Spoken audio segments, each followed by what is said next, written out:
Guys, berita panas lagi guys, di mana dikatakan Australia tetap dengan pendirian dah, tetap mahu mengklaim bahawa Pulau Pasir itu kepunyaan Australia.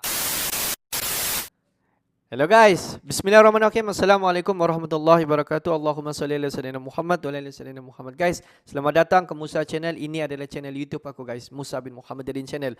Kepada subscriber yang baru sahaja terjumpa Musa Channel, jangan lupa untuk memberi sokongan kalian kepada channel ini dengan menekan tombol subscribe guys. Just easy, just tekan tombol subscribe.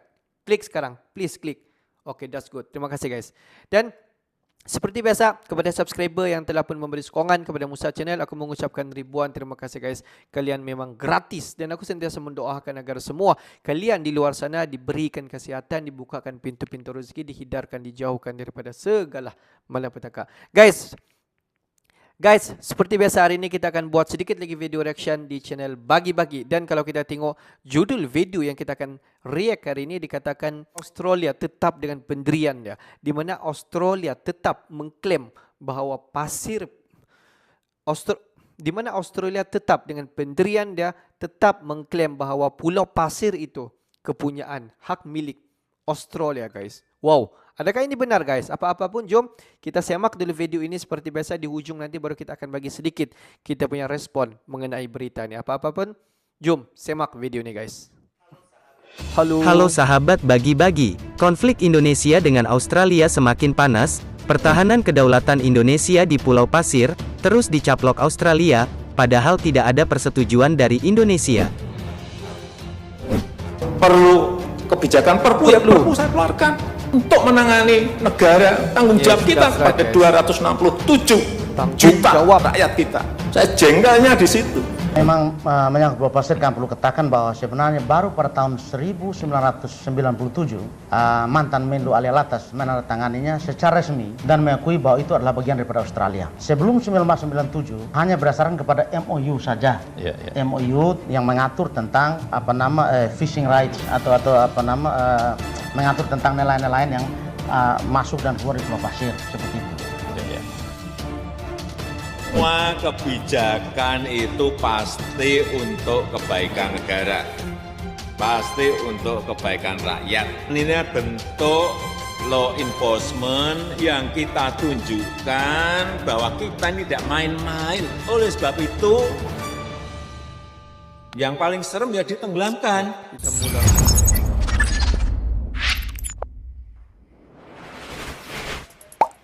Sahabat Bagi-Bagi, kabar terbaru yang cukup panas, datang dari sengketa wilayah antara Australia dan Indonesia di gugusan Pulau Pasir. Tak main-main tentunya, ternyata, landasan gugusan Pulau Pasir yang pernah Mimin bahas, ternyata masih berlanjut. Yang diperebutkan itu diperkirakan, mengandung potensi sumber daya migas yang cukup besar. Namun, jika wilayah tersebut terus direbut wilayah asing, maka Indonesia harusnya tidak tinggal diam. Indonesia harus angkat bicara, jangan sampai kendor. Tonton video ini sampai habis agar kalian tidak salah paham. Sahabat Bagi-Bagi, kabar yang mungkin terbaru untuk kita konsumsi hari ini, datang dari Pusat Penelitian Australia, dan Yayasan Peduli Timur Barat Nusa Tenggara Timur, NTT, telah menyampaikan surat protes kepada pemerintah Australia, karena membuka pelepasan area eksplorasi minyak bumi, di gugusan Pulau Pasir. Ketua Yayasan Peduli Timur Barat, Ferdi Tanoni mengatakan, kita sampaikan protes ke pemerintah Australia, sejak tahun 2020 lalu. Menurut Ferdi dengan membuka pelepasan area eksplorasi minyak bumi, di gugusan Pulau Pasir, akan membawa resiko bagi masyarakat NTT. Ferdi Tanoni menjelaskan, pemerintah Australia membuka proses pelepasan areal eksplorasi minyak bumi. Pelepasan minyak itu berjalan sekitar 150 km dari garis pantai Pulau Rote, Pulau Timur Barat, NTT, sedangkan areal pelepasan minyak berjarak sekitar 250 km dari pantai Australia. Area pelepasan minyak itu jelas lebih dekat dengan Indonesia daripada Australia, kata Ferdi. Sahabat Bagi-Bagi, surat protes yang dikirim telah dibalas pemerintah Australia. Mereka telah menjawab surat kami dengan seenaknya, dan katakan seolah wilayah gugusan Pulau Pasir merupakan milik Australia, pemerintah federal Australia. Kata Ferdi, dia harus memberikan bukti-bukti yang sah kepada pemerintah Indonesia dan masyarakat adat di Laut Timur NTT, bahwa gugusan Pulau Pasir ini merupakan hak milik Australia. Jika sudah menunjukkan bukti yang jelas, pihaknya mempersilahkan Australia melanjutkan kegiatannya, selaku pemegang mandat hak ulayat masyarakat, ada di Laut Timur termasuk di gugusan Pulau Pasir. Jika pemerintah federal Australia masih terus melanjutkan kegiatannya di gugusan Pulau Pasir, pihaknya akan mengajukan gugatan ke pengadilan, untuk menuntut hak masyarakat adat NTT. Namun, sudah diklaim milik negara itu, mereka hanya mengklaim bahwa itu milik mereka, padahal tidak ada bukti yang bisa mereka tunjukkan, bahwa itu adalah milik mereka. Sahabat bagi-bagi, masyarakat NTT khususnya sendiri sangat mendukung upaya pemberantasan illegal fishing, tetapi tidak dengan memberantas nelayan tradisional di Laut Timur. Indonesia sangat ingin Australia menunjukkan untuk segera memberikan bukti yang sah terhadap kepemilikan Australia atas Pulau Pasir.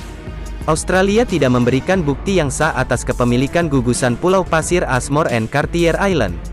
Maka pihaknya meminta agar semua nelayan baik dari Australia dan Indonesia tidak boleh melaut ke daerah yang masih disenggakan itu. Terkait perjanjian urusan Pulau Pasir ini, salah hanya untuk menguntungkan Australia, karena itu harus dibatalkan. Kapal nelayan tradisional di Laut Timur yang berukuran antara 5-15, tetapi Australia membuat perjanjian dengan Indonesia, bahwa kapal-kapal yang boleh memasuki gugusan Pulau Pasir, tidak boleh digunakan motor, hanya perahu layar saja yang boleh melintasi gugusan Pulau Pasir, dan mereka itu disebut tradisional. Penangkapan ikan-ikan dan teripang di dasar laut pun ada perjanjiannya. Sayangnya perjanjian ini, lebih menguntungkan Australia, daripada Indonesia. Ingat bahwa dasar Laut Timur merupakan hak Indonesia, dan air beserta ikan yang berenang merupakan milik Indonesia. Kurang ajar Australia jika lakukan berbagai penipuan, sementara Indonesia tak sadar potensi harta karun di Pulau Pasir. Sahabat bagi-bagi, Indo-Pasifik antara Australia dan Indonesia, kaya akan minyak dan gas. Bagaimana Australia bisa mengklaim bagian terbesar dari kekayaan ini, termasuk Pulau Pasir NTT? Dalam hukum internasional, batas laut antara dua negara adalah garis tengah berjarak sama antara kedua pantai, kecuali dalam keadaan khusus. Selama ini Australia telah mengklaim keadaan khusus, untuk memperdebatkan batas yang lebih dekat ke Pulau Pasir, daripada Australia. Argumen ini didasarkan pada klaim ilegal, atas seluruh landas kontinennya, dan juga klaim geologis yang tidak benar.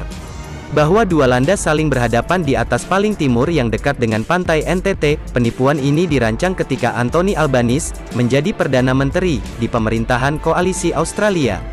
Albanese terhubung dengan baik ke ruang rapat pencarian mineral dan minyak bumi. Sahabat bagi-bagi, Jokowi pada beberapa minggu, atau beberapa bulan ini pada pidatonya, telah mengatakan, beliau sangat resah dan jengkel, karena Indonesia ini dengan penduduk besar, sudah sangat resah, karena berbagai persoalan menyangkut kedaulatan Indonesia, termasuk juga di Pulau Pasir Indonesia. Kalau kita begini terus kapan kita merdeka seutuhnya? Waktunya Indonesia menggugat, dan menjadi kuat. Semoga para pemimpin kita, masih dilindungi dari gejolak-gejolak yang membuat rakyatnya menderita. Merdekalah Indonesia seutuhnya. Merdeka! Guys, kalau kita tengok beberapa bulan yang lepas, di mana pihak daripada Indonesia telah mengirimkan sepucuk surat ke Australia, dan di dalam surat itu menyatakan bahawa Pulau Pasir itu kepunyaan Indonesia. Dan apa yang telah direply ataupun dibalas oleh pihak daripada Australia, di mana pihak Australia menyatakan bahawa Pulau Pasir itu adalah hak milik kerajaan Australia, dan pihak Australia juga tidak akan memberi Pulau Pasir itu ke Indonesia. Jadi macam mana guys? Macam mana nih cerita sekarang nih? Pulau Pasir itu milik siapa? Tapi kalau kita tengok dikatakan kalau dibawa isu ini dibawa melalui ataupun melihat daripada sudut hukum laut, di mana jarak Pulau Pasir itu daripada Indonesia dan juga Australia, yang paling dekat adalah Indonesia. hanyalah berjarak dalam 140 km berbanding dengan Australia 320 km.